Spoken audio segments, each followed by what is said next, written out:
اعوذ باللہ من الشیطان الرجیم بسم اللہ الرحمن الرحیم۔ السلام علیکم ورحمۃ اللہ وبرکاتہ۔ میں ہوں حافظ عبد الرحمن اور آپ دیکھ رہے ہیں learn Quran easily at home.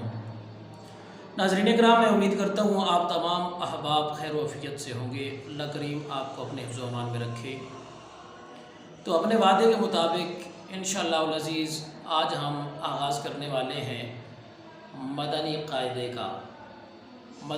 کا آغاز کرنے والے ہیں، اس دعا، اس نیت اور اس ارادے کے ساتھ کہ اللہ کریم ہماری اس کاوش کو پایہ تکمیل تک پہنچائے اور مجھے اور آپ کو صحیح معنوں میں قرآن حکیم پڑھنے والا بنائے، قرآن پر عمل کرنے والا بنائے، قرآن حکیم کو سمجھنے والا بنائے۔ تو ناظرین کرام، چلتے ہیں سبق کی طرف۔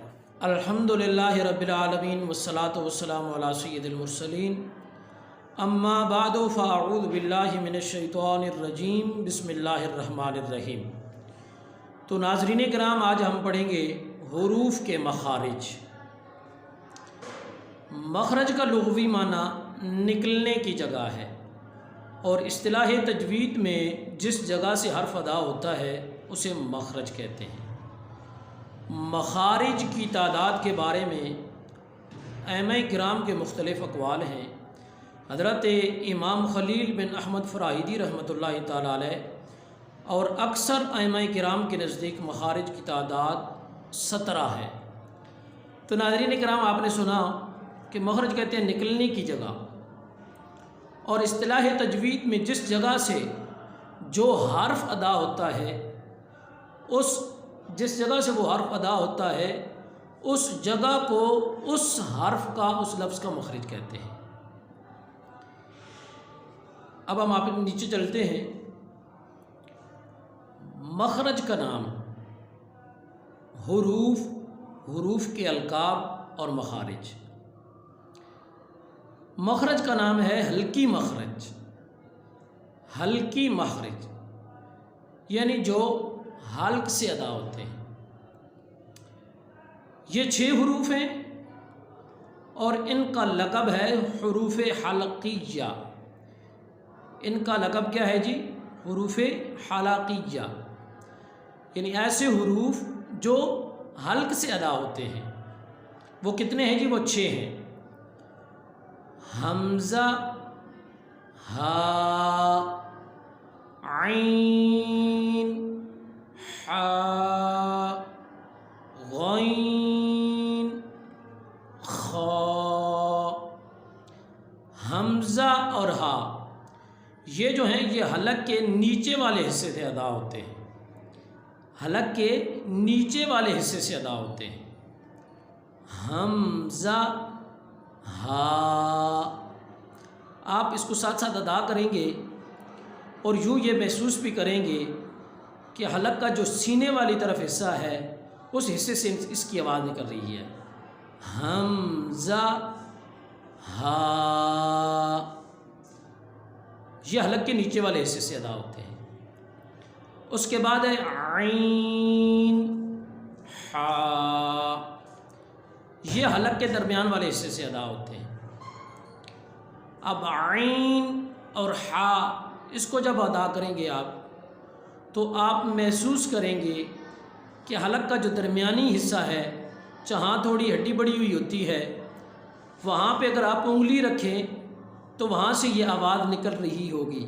اگر آپ کی عین اور حا کی آواز ادھر سے نہیں نکل رہی تو آپ سمجھ جائیں کہ ہم غلط پڑھ رہے ہیں، کیونکہ ان کا مخرج وہ ہے۔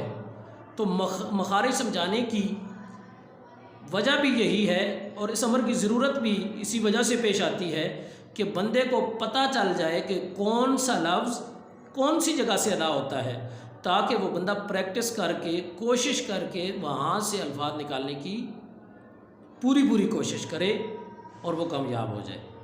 اسی طریقے سے ہم عین، حا، یہ حلق کے درمیان والے حصے سے ادا ہوتے ہیں۔ یہ آگے انہوں نے آسانی کے لیے لکھ بھی دیا ہے۔ اس کے بعد غین، خا، یہ حلق کے اوپر والے حصے سے ادا ہوتے ہیں۔ یعنی جہاں سے حلق شروع ہو رہا ہے عین بالکل اسی جگہ سے یہ ادا ہوتے ہیں۔ غین خا، غین خا، یہ حلق کے اوپر والے حصے سے ادا ہوتے ہیں۔ تو ناظرین کرام یہ تھے حروف حلقی مخرج جن کا تعلق بندے کے حلق کے ساتھ ہے، جن کا تعلق بندے کے حلق کے ساتھ ہے۔ یہ کتنے حروف ہیں یہ آپ نے زبانی یاد کر لینے ہیں تاکہ جہاں کہیں بھی ہیں، ایک تو ان کے پڑھنے کا قاعدہ ہے اور آگے چل کر حروف حلقی کے اور قواعد بھی آئیں گے، وہاں پر آپ کو آسانی ہوگی جب آپ کو یہ حروف یاد ہوں گے۔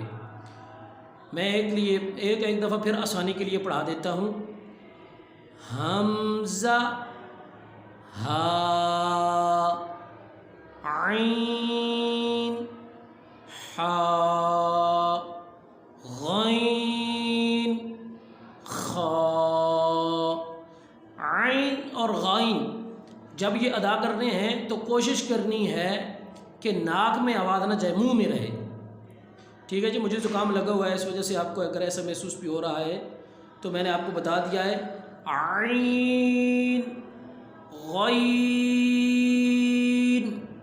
ناک میں آواز نہ جائے بلکہ آواز منہ میں رہے، تب یہ صحیح پڑھے جائیں گے۔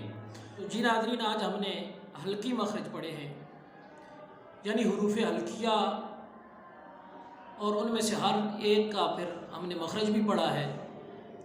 تو میں امید کرتا ہوں آپ کو یہ سبق صحیح سمجھ میں آ گیا ہوگا۔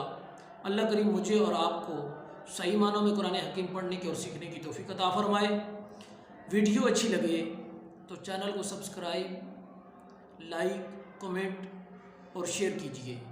خود قرآن پاک سیکھیں، اپنے بچوں کو سکھائیں، اپنے پیاروں کو سکھائیں، اور یوں ہمارے ساتھ جڑے رہیں۔ اللہ تعالیٰ آپ کا حامی و ناصر ہو۔ السلام علیکم۔